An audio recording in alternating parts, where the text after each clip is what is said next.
Hey everyone, and welcome to the channel. Now that we have Wind and Truth, which is kind of a capstone book for part of the Cosmere, I thought it would be a good time to go back and look at the whole Cosmere and do a quick tier ranking. I'm hoping that my ranking here ends up matching up pretty close to with my spreadsheet with my rankings in it. If not, I'm going to have to make some adjustments accordingly. But we have just a few tiers here because for me, even the worst of Sanderson's books are still fine, which to me is like a 3-star rating. So we have the best of the best. We have great, good, fine, and then there are a couple things on here that are just so short, I don't know how you really give them a true ranking. With all of that said, let's go ahead and get right on into it with his first book, which is Elantris, and this was not my first experience with Sanderson. I actually think I read all of Mistborn Era 1 before I read this, and looking back on this, I think this one is pretty easily in the fine tier. This is not a story that I think about regularly. It's not really one that I'm super excited to get some sequels into. I do think some of the magic is interesting, and it has obviously played a pretty big role in other parts of the Cosmere, but you know, it's not like my favorite thing ever. I don't know anybody actually who I think this is their favorite Cosmere book. I'm sure you are out there. If you are that person, definitely let me know down below in the comments, but I personally do not know any. And sticking in kind of the same vein, we have White Sands, the graphic novel. This is also going to go into the fine tier for me, and I actually consumed this one in an interesting way. There was like a graphic audio for this that I ended up, that's how I ended up listening slash reading this book. I couldn't get a hold of the actual graphic novel itself, and so I had the ability to listen to it, which probably isn't the best way to consume it, but I don't think a lot of people are super happy with White Sands, and I know that in general, Sanderson isn't either, so he's working on like a prose version of this story, so maybe this has the opportunity to bump up. There's obviously some, as all of Sanderson's stuff, there's some cool magic in here, but in general, you know, it's not something that I think all that much about. There's some world hopper stuff and everything, but in general, I think this is probably where most people would have this one in here. Next up, we have Mistborn, or The Final Empire, and this for me is going to go into great. This was my first experience of Sanderson alone. I read something he wrote with somebody else that was like a crime thriller called The Original, I think, and this was really my first, you know, foray into Sanderson. And unlike a lot of people, this was not my first experience back into adult fantasy, but with this being my first Sanderson experience, I really have fond memories specifically of Mistborn, The Final Empire.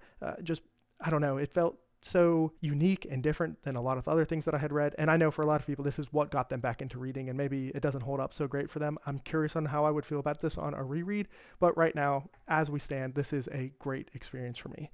And then we go to The Well of Ascension, and this is my least favorite of the original trio, and so for me this is going to go into the good. There is a triangle, and if you have read this book, you know what I'm talking about, that happens in this story that I just wish never existed, and I think it was kind of a waste of time. Obviously the magic and everything is cool. We start to learn more about the world and everything, and it's, you know, slowly unfolding for us, but for me it was just good. And then we get the Hero of Ages, which I think I'm going to go ahead and put in great, specifically just for the ending. This ending is not something that I was expecting. It kind of took me by surprise, and you know, that's what really puts this one up a little bit for me. Unlike some of the other stuff, I don't think endings are the end all be all when it comes to a story, but when one does something like the Hero of Ages does, I was just, you know, pretty excited for it, and so that's why we're going to get that one to go into great.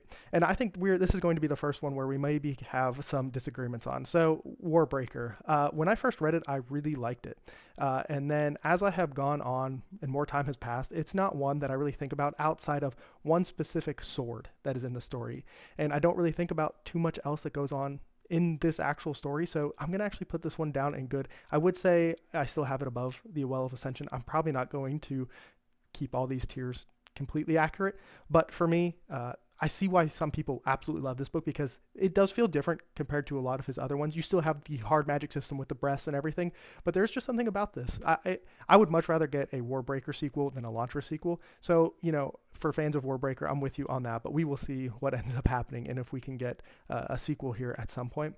And now we get into the Stormlight Archive. I don't know why these are so mixed up, but we are going to go with the Way of Kings here. And for me, this is the first one that goes into the best of the best category, and that is actually only going to be, spoiler, one of 2 books that I'm going to be putting into that category.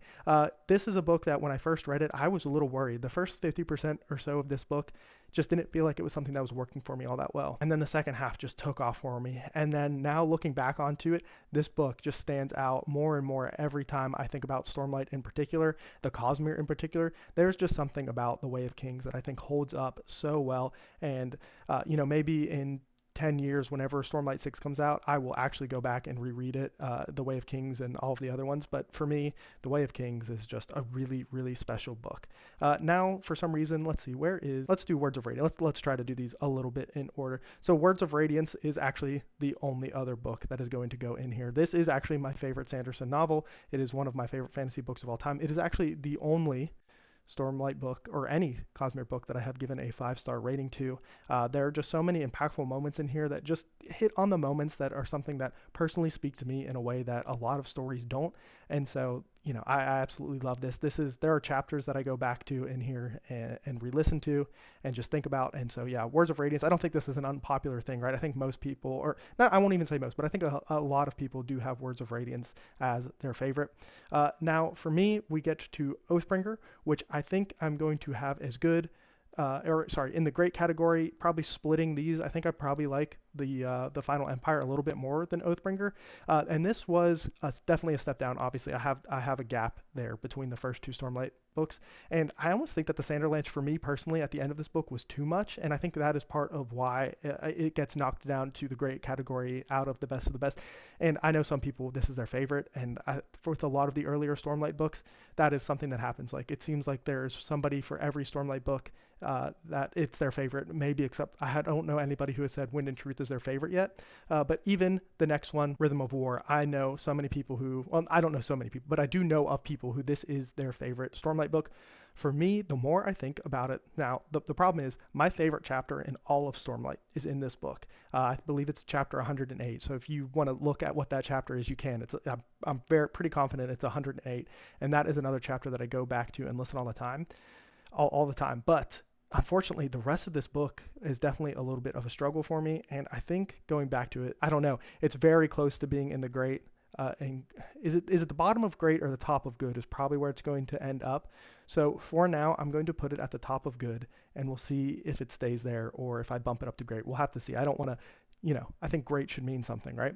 So next up, let's go ahead and do The Alloy of Law, because that is actually the first book here. And I think, unlike a lot of people, I actually had a pretty good time with this when I first read it, but I don't think it's, like anything super amazing. The lore behind this was supposed to be a short story originally and then became its own era, right? And so I think for The Alloy of Law, which is the first one, I'm going to put it, actually, I would rather probably go back and read The Alloy of Law over The Well of Ascension, specifically because the triangle here just bothers me so much. Shadows of Self, I think I liked a little bit less, even though the world started to get fleshed out a little bit more. I think it was still a really good book. It's probably pretty interchangeable here. And honestly, even with Warbreaker, some of this stuff, these 3 in particular, could really get mixed up. But then we get Bands of the Morning, which to me, I think is just as good, if not better, than most of Era 1. And so with that being said, I think I'm going to go ahead and put this here. I don't know if I'd put it above Oathbringer, because there is just something about the epicness that is the Stormlight Archive that kind of keeps it up. But it is, for me, up on that same tier as a lot of Era 1, and which is not the case for me for the Lost Metal. I think the Lost Metal is fine. I think I will put it over Elantris if we can get this to cooperate. But the Lost Metal for me felt like a book that didn't really need to exist. It felt like a book that was going to be something that is for the Cosmere, the greater Cosmere. I had a lot of problems by this point with in particularly Wayne, and not even just for the comedy. I think there are just some very fundamental character flaws with Wayne that really get exposed as we get later and later into the series, and they're full front here. And if you're curious about that, definitely let me know in the comments, and I can, I don't want to spoil anything here, but there are things with his character that I just find to be such a flaw. And I think Sanderson tries to do some kind of hand-wavy forgiveness kind of stuff, and it just did not land for me, which I think really actually is what brings this down more than anything else for me. Next up, we have The Emperor's Soul, which this is a short story, and this is actually going to go into the bottom of good for me. I know a lot of people really, really like this. My problem is I just don't normally connect with short fiction enough to bump this up any higher for me. Like, I understand that this won a lot of awards, and to some, this might be Sanderson's best like actual writing, like as far as prose and stuff goes. I've heard other people say that same thing, but for me, while I really did like it, and I think it is a very good story, I think it's just good. And I think that is more of a personal thing where I like I said, I just have a harder time connecting with some of the shorter stuff that I end up reading. And now we have the 11th Metal, which is just a very short story that describes a little bit of stuff that goes on with Mistborn. And we're also going to put the Hope of Elantris here. This is another very short thing that kind of gets thrown in. Next up, we have Shadows for Silence, and this is the Forest of Hell, I believe. And I remember actually thinking this was pretty good. I don't think it's any better than Emperor's Soul, but it has definitely a very different feel than Emperor's Soul. So I'm going to go ahead and put that one in good too. Edge Dancer, I think the more I think about Edge Dancer, the more I think it's just fine. I think it probably goes above White Sand, but not much more than that. And same thing, I know Dawn Shard is probably in about that same thing. It probably goes a little bit, ahead. Dawn Shard's way longer, and I know obviously a lot of people don't like Edge Dancer because it's lift, and I didn't really feel it in that. But to me, Dawn Shard, it felt like, and at the time I read it, it just felt like an extracurricular that I didn't really need, even though it's super important. And so I don't know, I felt like I almost would have rather this have been like a 25-page like story rewritten into. It's hard to say to put it into Rhythm of War because that book's already pretty bloated and long. So that's kind of how I don't know. I have some mixed feelings there with Dawn Shard, but that's why it's kind of down in the. It's fine. Like, I'm glad I read it obviously because I wanted to complete the Cosmere, but it's nothing special to me. And actually, we're just gonna go ahead and put Alamancer Jack down here in the So Short because this is another very short story that I kind of remember it, but like not enough to even really say anything about it. Now let's go ahead and do the secret projects here, starting with Tress. I think Tress is really good. I didn't connect with it as much as other people. I know some people absolutely adored this book, but it was not my favorite of the secret projects. So I'm actually going to have this go. It's very close because that one chapter in Rhythm of War is just so impactful for me. So I think I'm actually going to go ahead and put Tress here in good. That feels about right to me. Now we can go with the second one that came out, the second secret project, and that is Yumi and the Nightmare Painter. And for me, this is great. This is going to go into the great tier. It is probably still behind the Hero of Ages, though. It's pretty close here. These two are very close for me personally.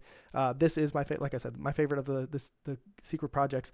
I think I really enjoyed the romance that happened here, and I don't know. There's just something about this one that really worked for me. Maybe the art is something that sways me a little bit to put it here. And then we have the Sunlit Man, which now after reading Wind and Truth, I think I appreciate Sunlit Man a little bit more. But I still think this one just falls into the good category for me. And I think this one probably falls back just to above the Well of Ascension. It's one like I said, I liked. I think it's good. But I don't know. To me, it's just kind of your average Cosmere book with obviously huge implications and everything. Like, this felt like the most Cosmere book we got up until this point, right? Now we have a very important one for the Mistborn stuff, and that is the Secret History. And I'm going to be honest, this one has to go into the fine category for me, probably right here, mostly because this one was so Cosmere meta that I don't know, it was almost too much that I just didn't enjoy it, even though it's super important, even though a bunch of stuff really happens here. I don't know, it's just fine to me. And now we have the Sixth of the Dusks, which is another one. This one also just is probably going to go into fine with me. Probably just, probably there. That feels more right. And this is just another one that, like, I don't know, if I had never read it, I don't, like, it's fine, And so I think that's kind of how we end up there. And then we have the big boy. We have Wind and Truth. And this is definitely going to be one of the more controversial ones. But for me, I definitely have this above a lot of other stuff. I know this book did not work for a lot of people, and this is probably Sanderson's most flawed book. And if you're being objective about it, I get that. But unfortunately for everybody who is trying to be super objective, I am not. I definitely let my emotions, help me decide what I feel about a book. And so for me, it is going to go at the top of the good tier. That's probably going to upset some people, but for me, even though there's so much in this that didn't work, so much of it did, it's the greater Stormlight story for me than this individual book. But for me, it worked better than a lot of other people. I know so many people did not like it, and I wish you did, or I hope whatever you wanted from this book, I hope you got from it. And if not, that sucks. I can understand why people are so frustrated because of the anticipation, the build up, all of the time and effort you spent in all of these other books. I totally get it. But I think I'm pretty happy with this overall. The only thing I might move, nothing is really speaking to me off the top of my head that I would move around. Definitely let me know what you think about this list. Obviously, I do like that I only have 2 things here up in the top category. I think that top category should definitely mean something. But like I said, definitely let me know what you think down below in the comments. But that's all for me. And remember, read what you want when you want.